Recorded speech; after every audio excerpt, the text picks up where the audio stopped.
देखिए, जनता ने हम लोगों को वोट दिया है, उसमें कोई शक नहीं। भारतीय जनता पार्टी की सरकार ने सरकारी मशीनरी का दुरुपयोग किया है और उसका खामियाजा हम लोगों को भुगतना पड़ा है। 50 सीटें हम हारे हैं 2000 के नीचे और लगभग समझ लें कि 42 सीटें हम हारे हैं 5000 से 2000 के बीच में। तो कहीं न कहीं अब जैसे अगर सिरातों की बात करें तो 4-4, 5-5 बार गिनती, जब रिजल्ट चक्रवार हो रहा है तो फिर गिनती कराने की क्या ज़रूरत। जौनपुर में गिनती कराने की क्या ज़रूरत, हर ज़िले में। गाजीपुर में गिनती शुरू हुई, फिर वहाँ के लोकल बॉडी ने प्रयास किया तो गिनती फिर हुआ। तो जनता ने हम लोगों को वोट दिया। जैसे अगर आप 2017 के गठबंधन कांग्रेस से तो 47 सीटें समाजवादी पार्टी को मिली थी, 29% वोट मिला। इधर जो क्षेत्रीय पार्टियों से जो गठबंधन हुआ उसमें 125 सीटें मिली और 36% वोट मिला। और जो हमारा इलाका है, जो हम आप लोगों से कहते थे, अम्बेडकर नगर, आजमगढ़, मऊ, गाजीपुर, बलिया, आपने देखा कि गाजीपुर में खाता नहीं खुला, 7 जीत गए, आजमगढ़ की 10 जीत गए, अम्बेडकर नगर की 5 जीत गए, मऊ की 4 में 3 जीत गए, बलिया की 7 में 4 जीत गए। तो उधर आप चाहे बस्ती देख लें, संत कबीर नगर देख लें, सिद्धार्थ नगर देख लें, तो हमारा वहाँ परफॉर्मेंस बहुत अच्छा रहा, जिस इलाके में हमारा प्रभाव रहता है। और जो कहीं ना कहीं कोई कमी हम लोगों को, चाहे टिकट वितरण के सवाल में कुछ कमी कहीं रह गई हो या हम अपनी बात जनता तक पहुंचाने में, समझाने में फेल हैं, उसकी समीक्षा हम लोग कर रहे हैं। विधानसभा वार उसकी समीक्षा होगी, समीक्षा के बाद जो रिपोर्ट आएगी उस रिपोर्ट के आधार पे हम लोग फिर आगे 2024 की तैयारी करेंगे। सही बात, आपने अभी इसमें किस तरह से परसेंटेज बढ़ी। सरकारी मशीनरी को थोड़ा बता सकते हैं, क्या सरकारी मशीनरी, क्या सिर्फ वो जो आरोप चल रहे थे ईवीएम के, क्या ईवीएम या वहाँ पे अधिकारी या किसके ऊपर क्या? देखिए, ये ईवीएम हैकिंग का मामला है। अब ये बात, अब टेक्नोलॉजी इतनी चरम पे है, लेकिन रिकाउंटिंग तो जो हुई उसमें तो कोई ना कोई आदेश दे रहा होगा क्या? तो किस भाई डीएम ना आदेश देगा, आरोप आदेश देगा, डीएम ना देगा आदेश। सरकार के इशारे पर नहीं चल रहा है। जब लखनऊ से डीएम को फोन जा रहा है कि मुझे ये सीट जीतनी किसी कीमत पर, वहाँ पे तो सब लोग मौजूद रहते हैं, पीठासीन अधिकारी भी रहते हैं, सब लोग उनके होते हुए फिर मारपीट क्यों हो रही है? अब जौनपुर में 8 बार रिकाउंटिंग हुई। जब एक बार हो गया प्रत्याशी जीत गया तो फिर रिकाउंटिंग कराने की क्या जरूरत? फिर रिकाउंटिंग में फिर जीत गया, फिर जीत गया, 6 बार जीता, फिर 7वें बार हरा कैसे दिया गया? ये सवाल खड़ा हो रहा है कि नहीं खड़ा हो रहा है? इस चुनाव में सपा का घटक दल एक और है, केशव देव महोदय, उन्होंने कहा है, उन्होंने बीएसपी पे भी आरोप लगाया है कि बीएसपी का वोट, तो उसके बारे में आप क्या कहेंगे? देखिए, वो तो रिजल्ट है। बीएसपी ने बीजेपी का समर्थन किया है, बीजेपी को जितवाने की भूमिका अदा किया है। तो खुलेआम एक सीट जहां, वो तो ऐसा क्या नहीं, कल उन्होंने प्रेस कॉन्फ्रेंस में कहा कि ये जो एक नैरेटिव सेट किया जा रहा है, ऐसा कुछ भी नहीं। अगर कोई सीधी टक्कर दे रहा था तो वो बीजेपी को, वो बीएसपी थी।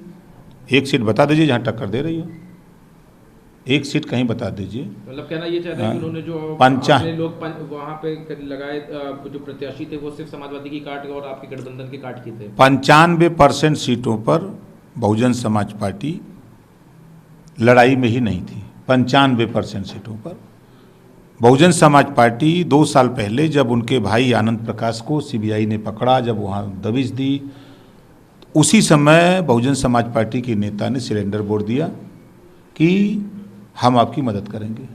उसका रिजल्ट आपको मिला कि जो 4 बार सत्ता में पार्टी हो और 1 सीट जीते, कहीं लड़ाई में नहीं दिखे। किस तरह से मदद करी ये जो कह रहे हैं? अब जैसे कि उनके एक सीट की बात कर लीजिए। अब जैसे बलिया, उनका पोलिंग वोट 25,000 है और 25,000 में उनकी पार्टी वोट पा रही है 10,000। क्या साबित हो? कहाँ गया 15,000 वोट? और आ जाइए रसड़ा, वहीं बलिया की बात करें। बीजेपी से कह करके बहुजन समाज पार्टी ने कैंडिडेट ले गए और बहुजन समाज पार्टी के लोगों ने बसपा को जितवाया, जो सीट जीती है सिंगल, पता कर लीजिएगा। हमको हराने के लिए दिल्ली से अमित शाह जी के यहाँ से तय होता है कि राज्य भर जो बसपा से लड़ रहा है उसको मुसलमान वोट नहीं देगा, दिल्ली से तय होता है। फिर वहाँ ये हुआ कि मुसलमान बसपा से लड़ा दिया जाए और बीजेपी से राजभर लड़ा दिया जाए, तो राजभर बीजेपी को वोट कर सकता है बिरादरी के नाम पर, और मुसलमान के नाम पर बसपा के साथ मुसलमान जा सकता है। ये चीज़ें दोनों फैक्टर हमारे गाजीपुर में देखने, मेजोरिटी को काटने के लिए, चाहे अगर कहीं पे दलित रहा हो तो वहाँ दलित कैंडिडेट खड़ा कर दिया, और आप कह रहे हो कहीं मुस्लिम रहा तो मुस्लिम खड़ा कर दिया। 122 सीटों पर इस तरह का इनका मूवमेंट रहा है। जो हम अपने इलाके की बात बता रहा हूँ, पूरे प्रदेश का हम नहीं, भैया आंकड़ा नहीं, लेकिन उधर के इलाकों में 122 सीटों पर इन्होंने, हम अगर यादव लड़ा रहे हैं तो वो यादव कैंडिडेट दे दिए, मुसलमान दे दिए, कि ताकि वो उसका वोट, समाजवादी पार्टी का वोट कैसे कटे, वोट काटने की राजनीति। हाँ, वोट काटने की राजनीति। क्या लगता है कि आप शुरुआत में आपने भी एक मोर्चे में, उनका पॉइंट जो परसेंटेज है वो उसमें भी इजाफा हुआ है, 0.49% हो गया, तो अब मतों में देखा जाए तो क्या उन्होंने भी नुकसान पहुंचाया है समाजवादी को कई सीटों पे, गठबंधन को? उन्होंने समाजवादी पार्टी के खिलाफ माहौल पैदा किया। नुकसान तो माहौल बना के भी किया जा सकता है। उनका माहौल बीजेपी को मुख्य समर्थन था। क्यों? लेकिन वो तो कहते हैं कि बीजेपी को समर्थन नहीं देते, हमको आरोप लगाया जाता है। अगर वो हिंदू मुसलमान करते हैं तो बीजेपी भी तो हिंदू मुसलमान करती है, तो दोनों की भाषा क्या दिखती है?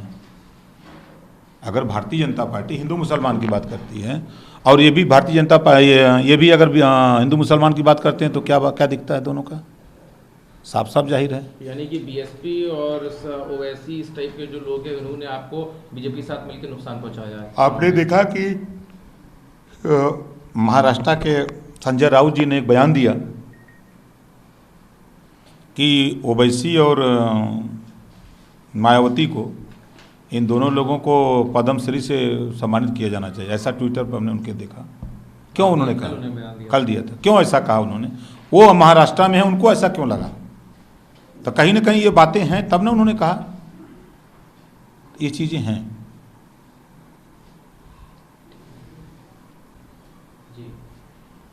भारतीय जनता पार्टी के लोग बड़ी चर्चा करते हैं कि हमने बुलडोजर चला के वोट ले लिया, ठीक है। उनका बुलडोजर जहाँ चला, मऊ में चला, गाजीपुर में चला, बुलडोजर फेल हो गया। एक भी सीट, मऊ में किसी तरह एक सीट 1000 वोट से जीते, और गाजीपुर में तो 7 सीट हार गए। इनका बुलडोजर रामपुर में चला। क्या हाल हुआ इनका बुलडोजर का? ये जो चिल्ला रही है भारतीय जनता पार्टी के लोग, चिल्ला रहे हैं इनके नेता के बुलडोजर बुलडोजर, तब बुलडोजर कहाँ चला है और वहाँ कहाँ रिजल्ट रहा? नाई दसन भी जीत गए। मैं तो क्या कह रहा हूँ, इनका बुलडोजर जहाँ चला तो वहाँ तो जनता बुलडोजर को वोट देना चाहिए, फिर बुलडोजर इनका फेल कैसे हो गया? यानी कि जनता ने बुलडोजर पे वोट ना, बुलडोजर वोट नहीं दिया है। ये प्रमाण है। जो बहुत चिल्ला रहे हैं भाजपाई, किस मामले पे दिया है, आपको क्या लग रहा है? नहीं, देखिए, जो वोट, मैं फिर कह रहा हूँ कि मशीनें हैंग हो रही हैं। 42% वोट मिला है। वो वोट मिलने की बात नहीं, वो तो जितना चाहिए उतना परसेंटेज बढ़ा दीजिए हैकिंग करके। आप मतलब सिर्फ आपके 3 मुद्दे, हैकिंग, सरकारी मशीनरी का दुरुपयोग और बीएसपी और ओवैसी, ये बिल्कुल बिल्कुल, ये 3 फैक्टर हैं खुले। इसके अलावा ये 3 फैक्टर ना होते तो चुनाव जीत जाती। 100% 300 सीट जीत रहे थे, 300 सीट जीत रहे थे। नमस्कार, मैं हूं मानक गुप्ता। अगर आपको हमारा ये वीडियो पसंद आया हो तो इसे लाइक और शेयर जरूर करें, और हाँ, हमें सब्सक्राइब और फॉलो करना ना भूलें, ताकि आप देश और दुनिया की कोई खबर मिस ना करें। तो जुड़े रहिए हमारे साथ और देखते रहिए News 24।